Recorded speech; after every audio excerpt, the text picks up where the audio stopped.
Assalamualaikum warahmatullahi wabarakatuh. Waalaikumsalam.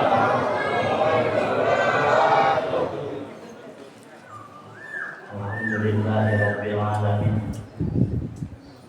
Wa bihi nasta'in ala umuri dunya waddin. Wassalatu wassalamu ala asyrafil anbiya'i wal mursalin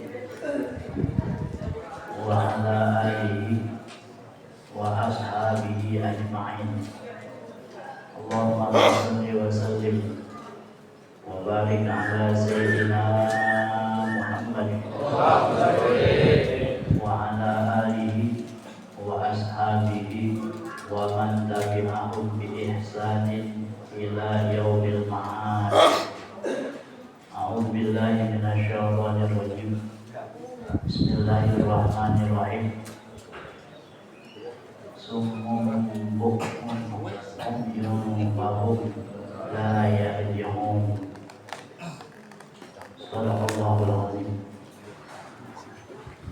Hadratul mukarramin, para alim ulama, para hujjah, bapak-bapak, ibu-ibu, hadirin, hadirat yang berkat Allah Subhanahu wa taala.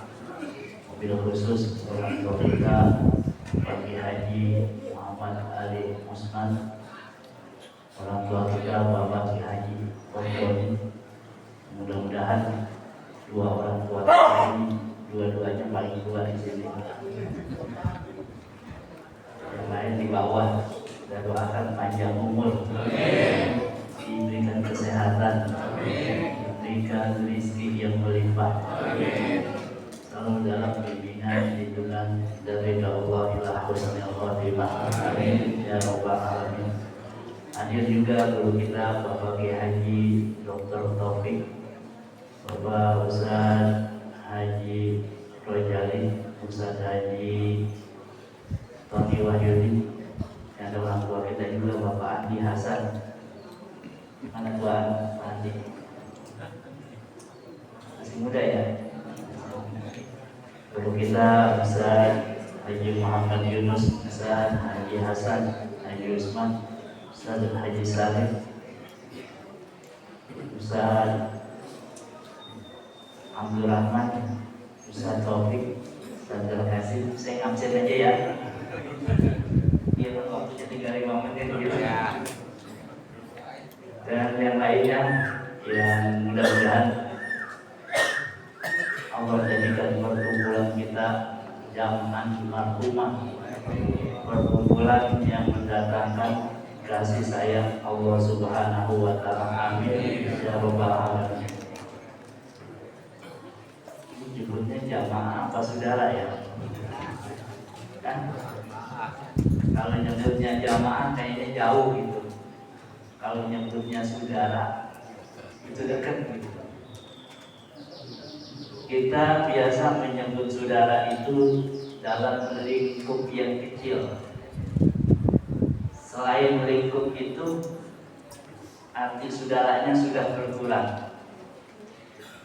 Padahal Allah Subhanahu wa taala mengajarkan lewat Nabi kita Muhammad SAW, innamal mu'minuna ikhwatun. Sesungguhnya orang-orang yang beriman itu bersaudara. Jadi manggilnya saudara. Kita panggil ya saudara, kayak jamaah gitu. Saudara-saudara sekalian, karena kalau disebut saudara kayaknya dekat gitu. Kita kan lebih mementingkan saudara, benar kan? Kalau Palestina saudara kita udah, tapi ayam aja. Itu karena ada perasaan saudara itu timbullah kasih sayang yang lebih.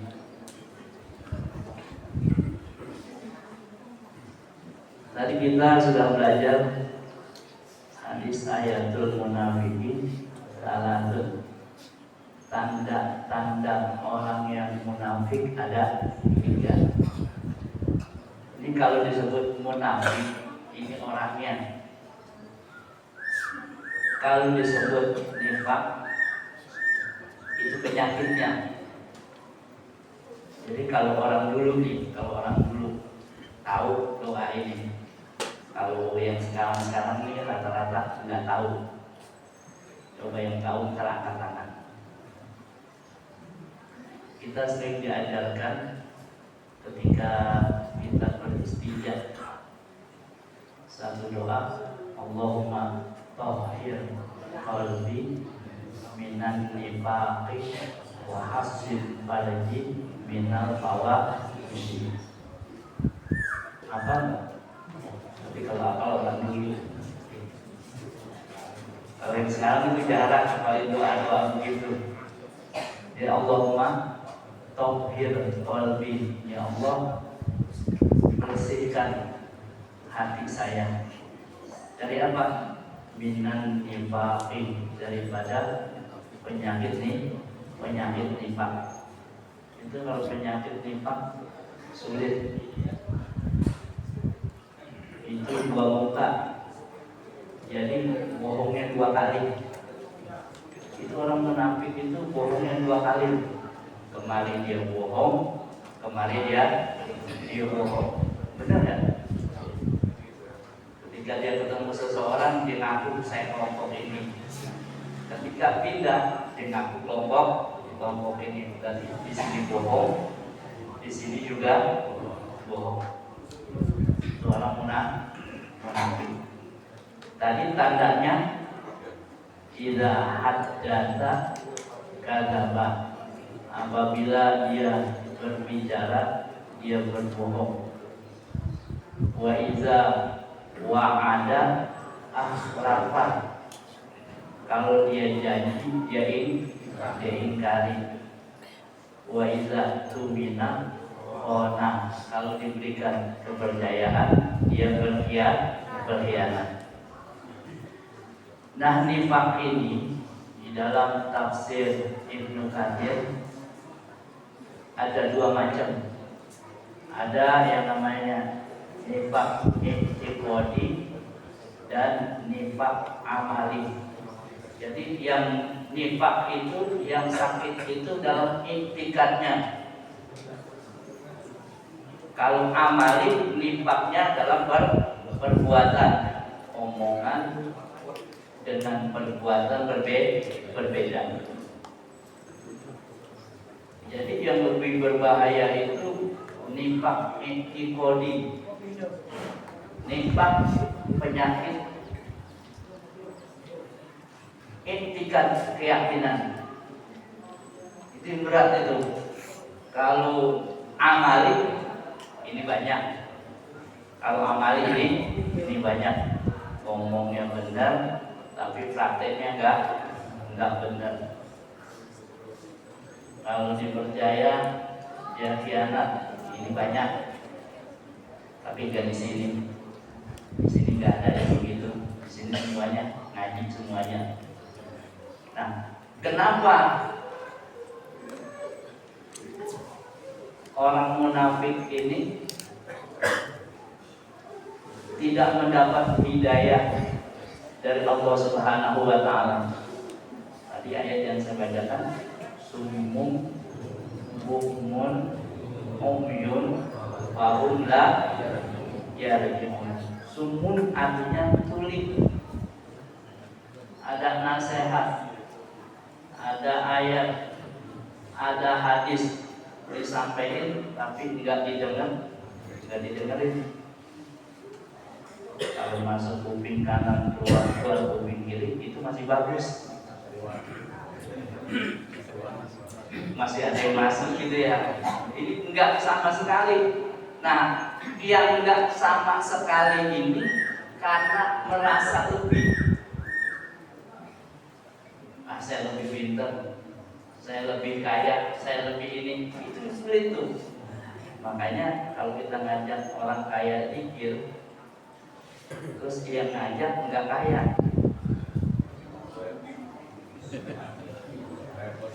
itu dibalikin. Lebih dikiran dia begitu, masih mendingan gua. Bener gak? Makanya dulu waktu saya belajar, saya nanya, gimana caranya kita nyampein kebenaran kepada orang yang status sosialnya lebih tinggi. Kan susah ya kita ngajarin sedekah orang kaya, banyakan dia kayaknya, banyakan dia sedekahnya. Dan kata guru saya, ya harus jadi orang kaya, karena orang kaya itu omongannya didengar. Contoh, ada orang pakai peci udah merah banget, udah kelamaan gitu, kebun. Dia itu merah itu karena dipakai, kepalanya panas semua gitu, jadi merah tuh peci. Ilmunya banyak. Kalau di daerah yang seperti itu masih dihormatin, karena orang daerah tuh nggak melihat kekayaannya, tapi yang dilihat ilmunya. Tapi di Jakarta beda, yang dilihat apanya? Kekayaan.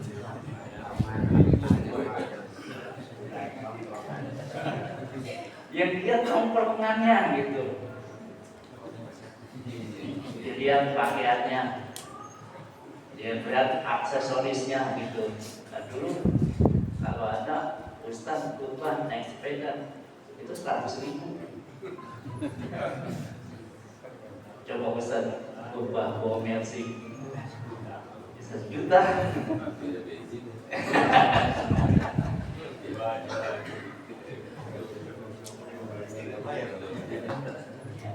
Itu yang berat seperti itu. Makanya ya kalau di Jakarta ya penampilan ustaz itu harus lebih gitu, karena yang dilihat zohirnya, bukan dilihat ilmunya. Kalau di Jakarta gitu. Tapi kalau di daerah itu walaupun pecinya udah merah itu dihormati.